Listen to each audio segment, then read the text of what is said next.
Oui, 2 minutes, en complément de ce qu'a dit Cathy Cognetti.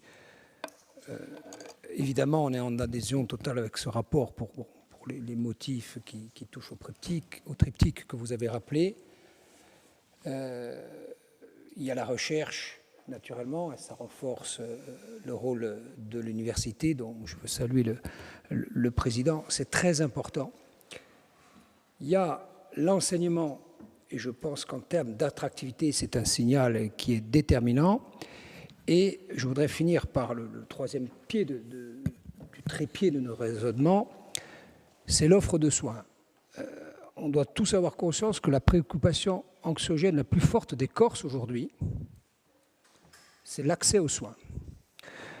Alors, pour les tas de vertus que vous avez égrenées, sur lesquelles je ne vais pas revenir, le partenariat public-privé, l'idée qu'évidemment, on va éviter les réflexes campanilistes de savoir où va être situé le CHU, etc. Je ne reviendrai pas là-dessus. Et je crois que les choses ne sont pas antithétiques ou antinomiques. On peut très bien être pour un CHU sans déconnecter, ce qui doit être finalement la force motrice du CHU, sans déconnecter de l'offre de soins. La réponse qu'attendent les Corses, c'est un CHU, évidemment. Mais si on a un CHU et qu'il continue de prospérer ici ou là, le sentiment, c'est parfois pas un désert médical, c'est le sentiment du désert médical, ce qu'évoquait très bien tout à l'heure Paul Coissane, ça ne marchera pas. Donc je crois qu'il faut à la fois évidemment valider l'idée de la création d'un CHU, mais de rien relâcher sur les efforts tendant à dire aux Corses, cet élément est la partie la plus visible et la plus emblématique d'une offre de soins qui doit répondre à chacun.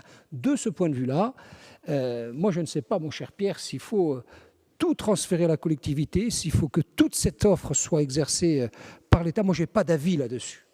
Il ne faut pas, à mon avis, être doctrinaire. Je pense qu'il y a des systèmes de compétences partagées qui fonctionnent bien. Il y a des compétences qui, lorsqu'elles sont partagées entre les collectivités et l'État, fonctionnent bien. Ça dépend du reste, souvent en grande partie des personnes. Puis il y a des choses qui ne fonctionnent pas bien. Mais je ne pense pas qu'il faut prendre ce sujet-là par la volonté d'avoir un sujet emblématique d'une autonomie accrue, ou inversement d'ailleurs.